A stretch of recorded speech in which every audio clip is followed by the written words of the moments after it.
Hey everybody, welcome back to another episode of Ryan Makes Sense, where we talk about personal finance, investing, and chart analysis. Today, we're going to be looking at Palantir, ticker symbol PLTR. This stock has been on a huge run. If you're watching this video, you already know that.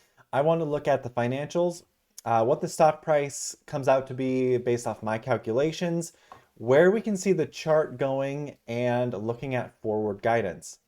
Additionally, there will be a part 2 to this video looking at a different company called Brookfield Corp, ticker symbol BN, so that will be coming out tomorrow. If you've been a subscriber of my channel, I want to give you a virtual high five, and if you have not subscribed to my channel yet, please consider looking at my other videos, see if this channel is something that can help you or help you grow in terms of learning on how to invest or finding investments or how to look for certain stocks. So with that said, let's go ahead and look at ticker symbol PLTR.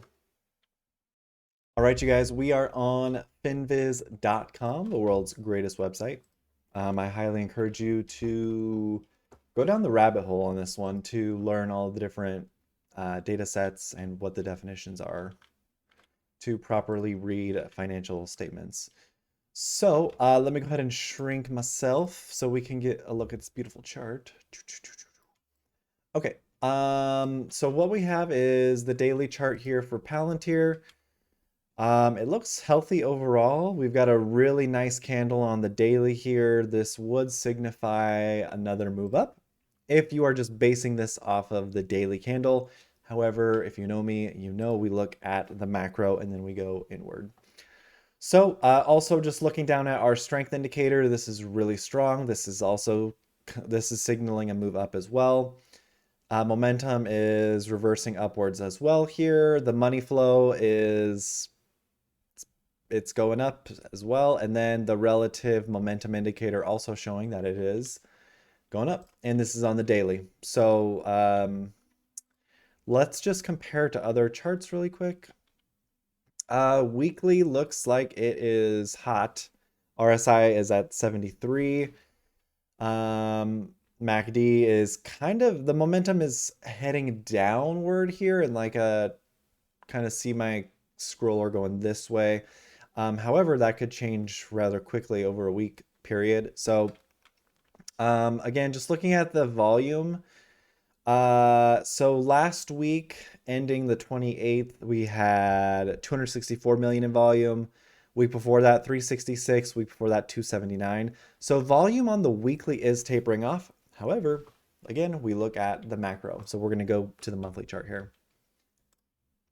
And this is going to kind of be our bread and butter. So again, looking here on the monthly, the relative strength is kind of warming up, meaning there's probably more room for this to go.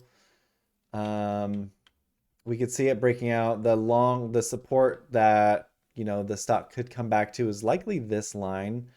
However, let's continue to look here. So this month, we're at 1 billion in volume. The month before that, we're at 1.91 billion in volume. The month before that, we're at 2 billion in volume. So we're actually heading downward in terms of volume. So volume is decreasing while the share price is increasing. Money flow is getting stronger here. And then the relative momentum index, you can see that it just came out the depths and it's rolling upward. So while there could be more juice in the tank for Palantir, we can see that volume is tapering off relative to last month. And we are about 900 million shares short. And we have the 31st, which is Monday. That is going to be the last day of the month. So unless we get a 900 million shares traded, we are seeing decreasing volume month over month over month. Okay, going down here, let's calculate the share price. This is what I normally do. If you guys haven't seen my videos before, how I calculate the relative stock price. So what we're going to do is we're going to take sales plus income plus market cap. If the market cap is over $1 billion, remove cash, remove debt, add cash, and then divide it by the shares float to get our relative share price. So we can see here they do, I have to type everything out longhand because we have income at negative 255 million. So just forewarning there. So Palantir makes 1,980,000,000. They're losing 255,500,000. All right. But they have 39,320,000,000 in market cap. All right. And we're going to divide this by, or I'm sorry, we're going to add cash, which is 2.5 billion, which is really good. So plus 2,598,540,000. 2 bill 598. Yes. All right. And total debt is 0. Good for them. And now we're going to take this and divide it by 1,750,000,000. So this is coming up to a fair share price of $24.09. 93 cents. So $24.93. Current stock price is $17.81. About $7 potentially there. So that's pretty good. Let's see where institutions and hedge funds are. So institutions own 34.9%. And Finviz does have older data, meaning we can look at fintel.io and that will have the more accurate representation of institutional ownership. I'm going to guess it's higher. Okay, so going down here, we can see institutional ownership is basically at normal ranges historically. Let's just see. Peter Thiel owns 163 million shares. Wow. Vanguard owns 161 million. They added to their position. So we have to do some hard calculations here, which is fine. So institutions own 711 million shares. So we're going to do 711 million 65.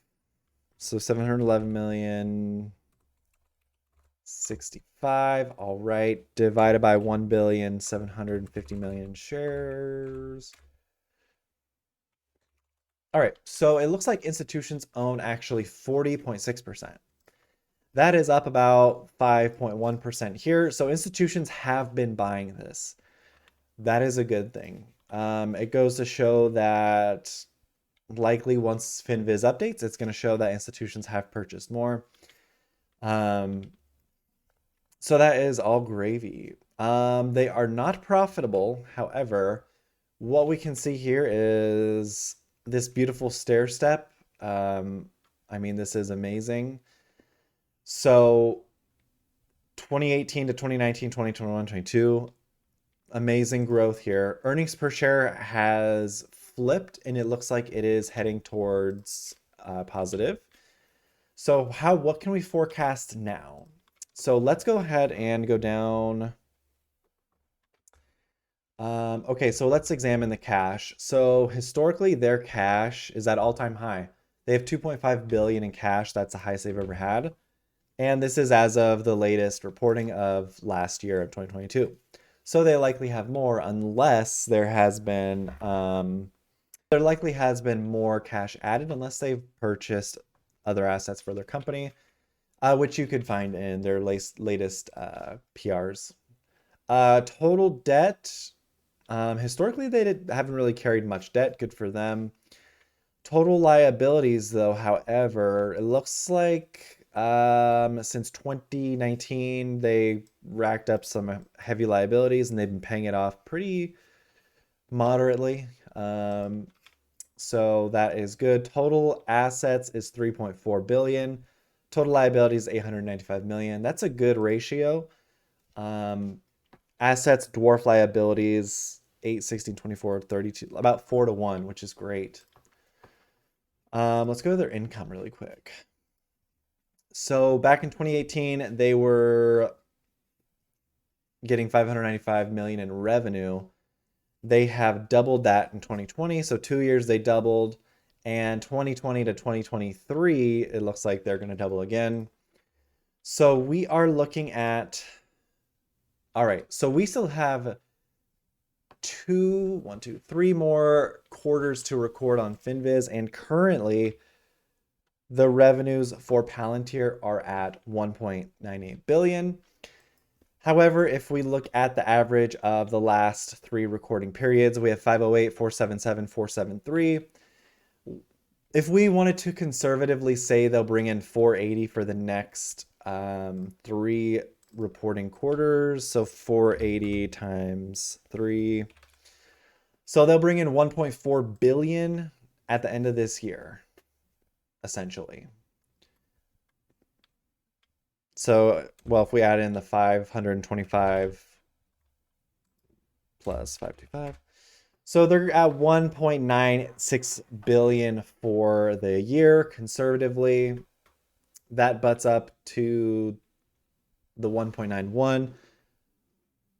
So again, Palantir is continuing to stair step their sales. This is really good. Okay. Let's go back here. Cost of revenue is slightly increasing. However, I mean, because they're basically paying, looking at their gross margins, 78%. So to make $100, they're spending $21.30 basically. So that is really good. Gross profit also just naturally going up.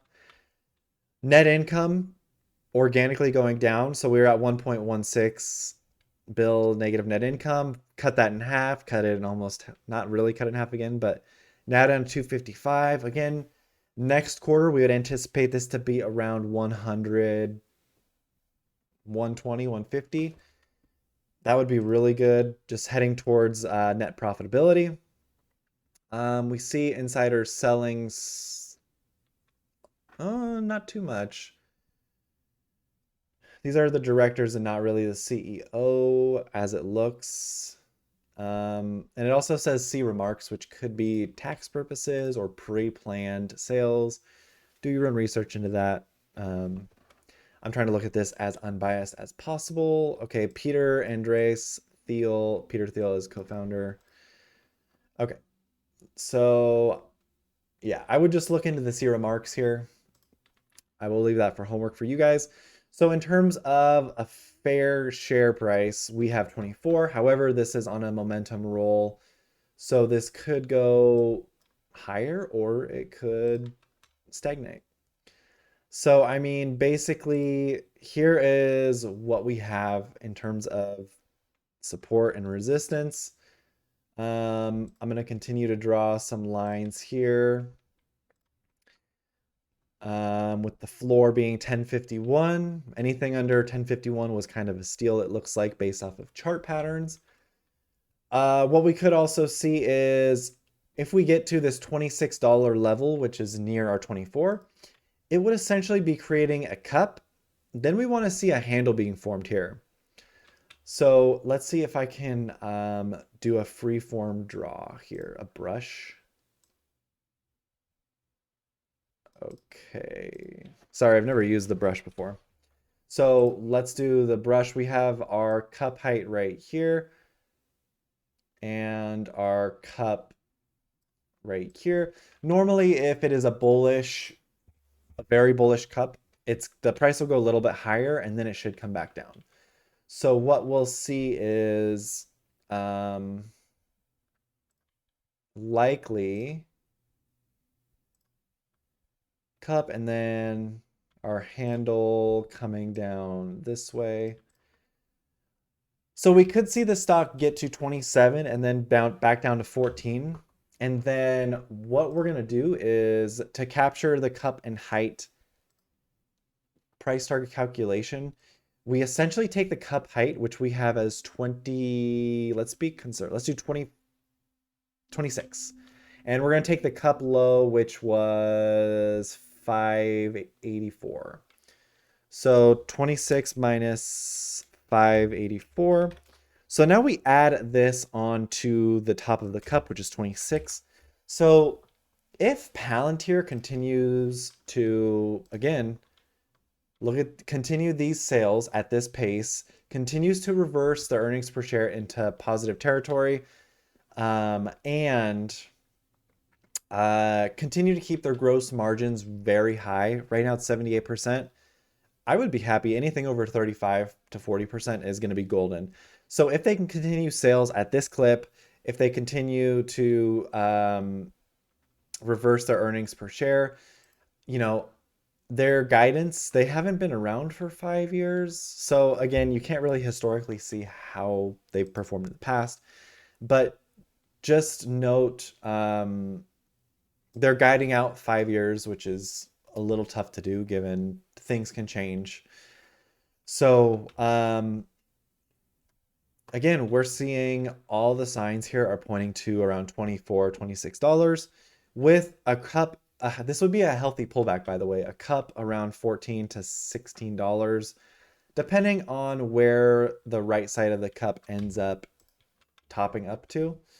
And again, we can use indicators for potential cup pullbacks or handle pullbacks. So yeah, that is where I'm at with Palantir. Yeah, this is bullish if you ask me. Momentum is just insane. Another thing we'll want to see is next month, if we do have, so August, we could see a huge, I'm just going to go ahead and we could get a candle to come up like this, and then we could see the pullback, you know, come down to like right here. So just be aware of what's happening. If you're a long-term holder of this, I mean, I would feel comfortable letting this sit for several years. Again, the high. So what we're going to have here, again, this is amazing because this is cup one. Let's see if I can do this. Text. Cup one, save. All right, so our cup one is going to get us to this right here. So this is cup one. And then cup two is this. All right. And let's just change the style here to this. Okay. So this is cup two because the price target of cup one literally butts up against to the cup target of the all-time high, the second one. So now we've got this here, and what the price target for this one would be, again, we could see an aggressive pullback. We'd want to see something to come down to here. So we would take our 43 minus our 584, that was the cup low, plus 43. So this could get to $80 if this first cup and handle plays out, then this second cup and handle plays out, and then this goes to 80. And there's a third cup. I see a third cup here. Let me just, this is crazy. Cup two. Okay. Okay, the third cup I'm seeing is, I'm going to have to shrinky dink a little bit here. Okay. And the third cup, we have the left side of the cup is going to be very low. The third side of the right cup is going to go up here to $80 like this. Okay. And then we're going to see again another pullback. It's going to go like that. Whoops. Why did I use that? Where's the brush? So the pullback is going to go wherever that line is at the time. And again, the handles for cup 2 and 3 could likely be higher than what this one support I drew. There's going to be supports that are going to be created as time goes on. So if the company, again, continues to do what they're supposed to do, so cup 3 has the $80, you know, blow off up here. Cup 3. What we could then see is, okay, another cup and handle before this goes into a different pattern altogether. It's likely going to be a long-term bullish flag. So what I see here, we're going to take the price target of 47 and 80. Between those is 60. So we're going to do 60 minus the 584. So we have the 54 plus the $80 cup height up here. I'm sorry, it should be 54 plus the 60. 54 plus 60. So I got 60 because we have $80 cup handle price target up here, and we have the handle down here being 46, whatever. I think I saw this as 40. So I took the average between those. So $60 is right in between those to give us our other cup, to give us our new high. So now we have 114, this going to 114, which would probably be like right here. And so now historically, we are basically in a bullish flag. And so what we have is a line going like this and another line going like this, basically. And then we're going to have quite a bit of time, honestly, of consolidation here. So we have our flag pull, and then we have our flag here. And then usually, depending on what's happening with the company, this could go upwards even further. So again, these are all potential scenarios. We saw a melt up like this in Renesola. So where we had a cup that led into another cup, that led into another cup, that led into another cup before we had, the big blow off in 2021. So this is all again speculation. The company needs to execute. They need to drive sales. They need to secure contracts, etc. So this is my take on it. Again, given the current conditions, I would only say $24 is a good price target. If things play out accordingly, these could be, the patterns that are being manipulated on the charts for long-term success. So again, this is my take. People are going to hate me. People are going to applaud me. People are going to call me crazy. So take with this what you will. Do some research into Renesol. It was a similar situation with all the different cups and all the different price targets. All of them hit. Same thing with Digital Turbine apps, ticker symbol APPS. Cup and handle went into cup and handle. That stock went from $1 to $100. Again, check out my stock twits. I was there. I was in it. So this is Palantir. If you guys enjoyed this content, please consider subscribing, hitting the like button. Let me know if I'm crazy. Hit the down button. I hope you're having a great day. I'll talk to you later.